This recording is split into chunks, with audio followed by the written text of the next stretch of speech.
Percaya atau tidak, sebenarnya seorang laki-laki yang perokok itu hakikatnya kebanyakan imannya kuat.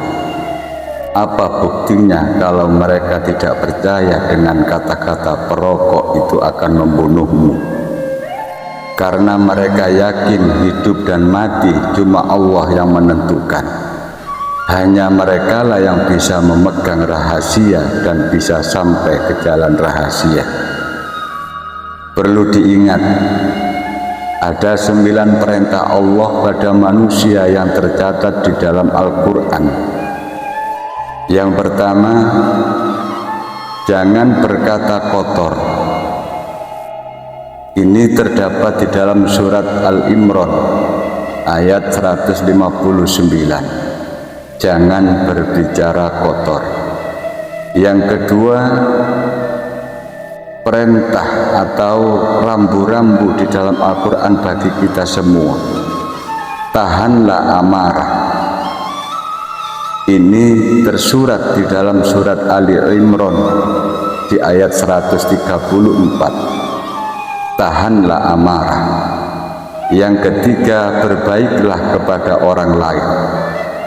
Terdapat di dalam surat An-Nisa ayat 36. Dan rambu-rambu peringatan bagi kita semua yang keempat yang terdapat di dalam Al-Quran, yang perlu dihati-hati di dalam kehidupan kita sehari-harinya, yaitu jangan sombong dan congkak. Terdapat di dalam surat Al-A'raf ayat 13.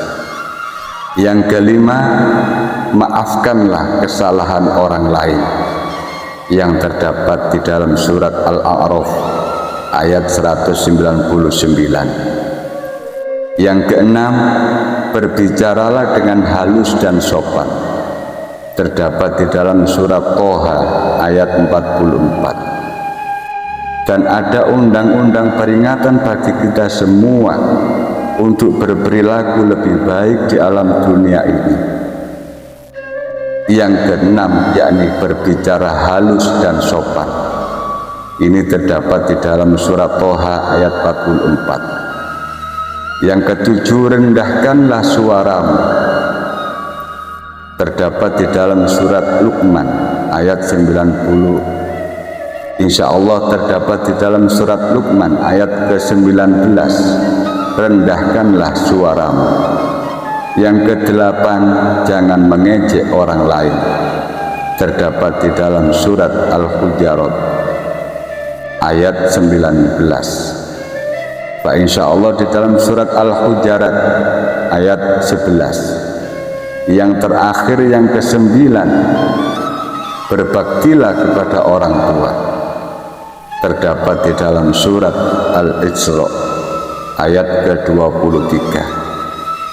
Untuk apa undang-undang tersebut? Supaya kita sebagai makhluk, sebagai hamba Allah yang hidup di dunia ini, perlu hati-hati dengan apa-apa yang diperintah oleh Allah Subhanahu wa Ta'ala, untuk bisa menjalankannya dengan sebaik-baiknya, bahkan sebenar-benarnya apa yang diperintahkan oleh Allah Subhanahu wa Ta'ala.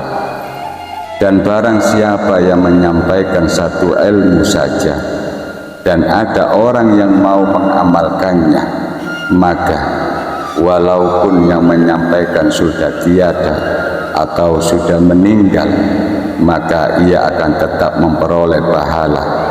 Terdapat riwayat hadis riwayat Bukhari. Idul Fitri, disitulah kita akan sesadar-sadarnya sebentar lagi kita akan dipertemukan oleh Allah, dan mudah-mudahan dipertemukan oleh Allah Subhanahu wa Ta'ala. Perlu diingat, sebentar lagi kemat takbir berkumandang di hari raya Idul Fitri ke depan.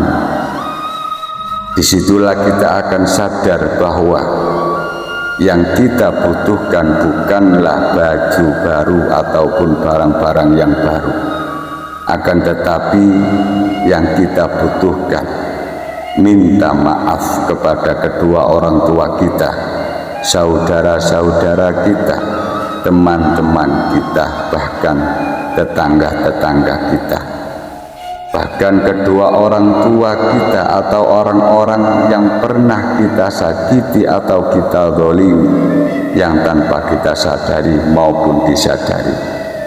Terlebih-lebih kita meminta maaf kepada kedua orang tua kita.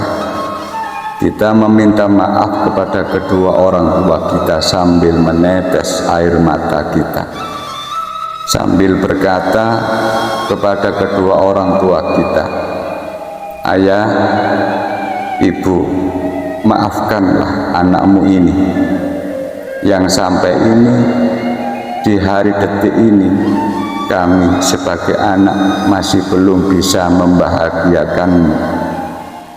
Kami sebagai anak masih belum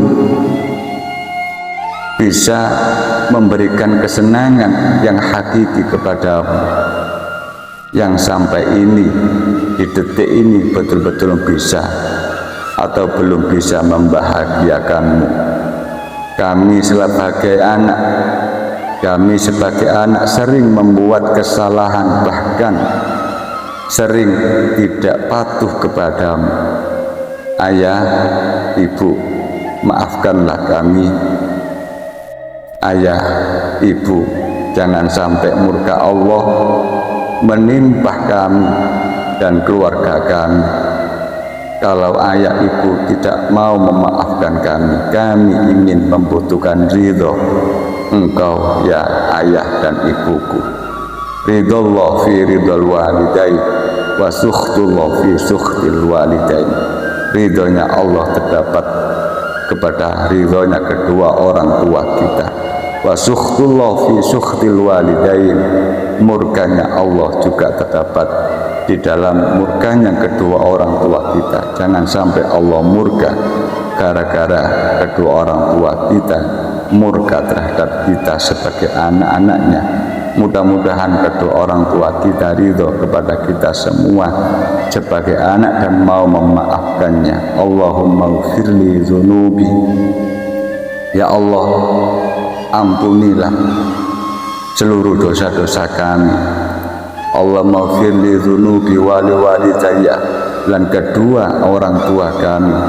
Warhamhuma, dan kasih sayangi dan sayangilah kedua orang tua kami. Warhamhuma kama rabbayani shaghira, seperti mereka di saat menyayangi kami di waktu kecil. Mudah-mudahan kedua orang tua kita semua mau memaafkan dan meridhoi kepada kita semua selaku anaknya. Dan orang-orang yang tanpa kita sadari maupun disadari yang pernah kita sakiti ataupun kita zalimi mau memaafkan kesalahan kita.